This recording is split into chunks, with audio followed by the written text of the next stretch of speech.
আসসালামু আলাইকুম, welcome back to my channel Akhtar cooking house. আজ আপনাদের সাথে গরুর মাংস কালো ভুনা রান্না করে শেয়ার করব। আপনারা পুরো ভিডিও দেখবেন। টেবিলে চলে আসলাম। এখানে 100 গ্রাম রসুন, 100 গ্রাম আদা এবং 2 টেবিল চামচ মতো নারকেল নিয়েছি। একসঙ্গে সবগুলো ব্লেন্ডার করে নিব।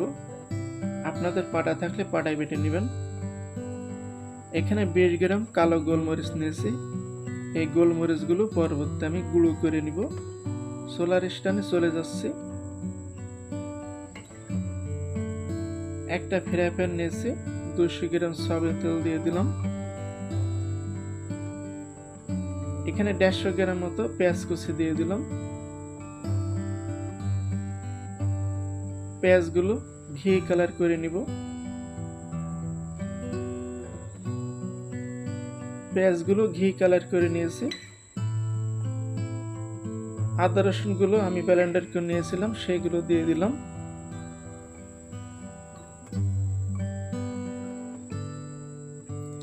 একশো গ্রাম টক দই দিয়ে দিলাম।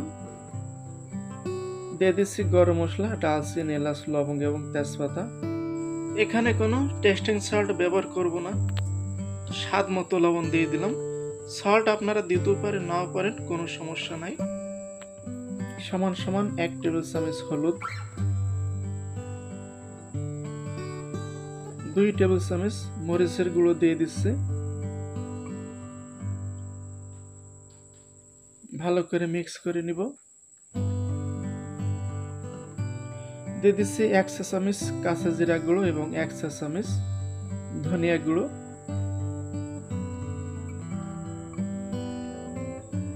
তো এখানে একটু পানি দিয়ে দিলাম, গরম পানি। এখন মাংসগুলো দিয়ে দিব। এখানে 2 কেজি 500 গ্রাম মতো গরুর মাংস রয়েছে। মাংসগুলো সব দিয়ে দিলাম। মাংস কিন্তু আপনারা অবশ্যই ভালো করে ধুয়ে নেবেন, যাতে রক্ত না থাকে। এখানে আমি আরো কিছু পানি দিয়ে দিব, গরম পানি। এই পানিতে আমার মাংসগুলো রান্না করা হয়ে যাবে।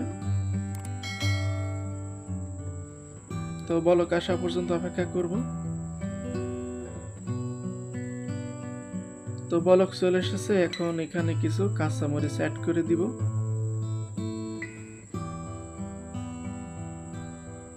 তো মাংসগুলো আমি রান্না করে ফিরে আসবো। তো দেখতে পাচ্ছেন মাংস কিন্তু পানি শুকিয়ে এসেছে। এখন মাংসগুলো আমি ভালো করে কষাবো। চুলার হিটটা মিডিয়াম করে ভালো করে কষাবো।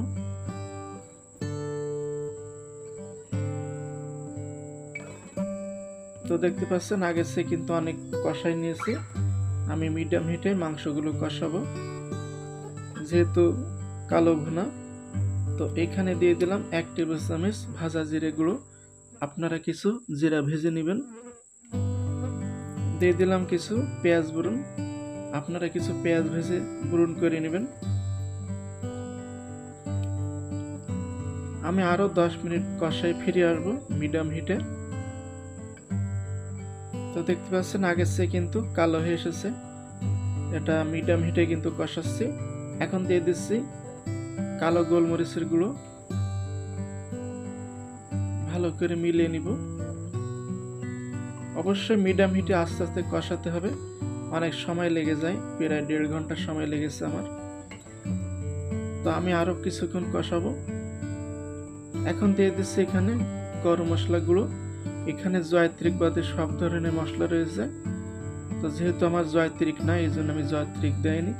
আপনাদের যদি জয়ত্রিক থাকে আপনারা জয়ত্রিক দিয়ে নেবেন। চুলার হিটটা লো করে আমি আরো 20 মিনিট কষাবো। কষাই ফিরিয়ে আসবো। তো কালো ভুনা 2 দিন রান্না করতে হয়।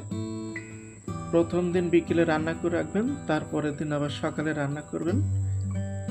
তো দেখতে পাচ্ছেন আমার হাতে সময় কম, এই জন্য আমি কিন্তু সরাসরি রান্না করে দেখালাম। মাংস কিন্তু কালো এসেছে। অবশ্যই কষাতে কষাতে কালো করে ফেলবেন। তো এখানে কিছু 10 গ্রাম মতো ঘি দিয়ে দিলাম, তাহলে কিন্তু দারুণ একটা ফ্লেভার আসবে। তো আমার মাংস কিন্তু রান্না করা হয়ে গেছে, দেখতে পাচ্ছেন। এভাবে কিন্তু আপনারা বাসাতে রান্না করে খেতে পারেন। আমার মাংস কিন্তু এখন রেডি, এখন পরিবেশন করে দেখাচ্ছি। তো রেডি হয়ে গেল গরুর মাংসের কালো ভুনা। আপনারা বাসাতে অবশ্যই ট্রাই করবেন, ট্রাই করতে ভুলবেন না। এবং ভিডিওটি ভালো লাগলে অবশ্যই শেয়ার করবেন। আজকের মতন এখানে বিদায়। আসসালামু আলাইকুম, আল্লাহ হাফিজ।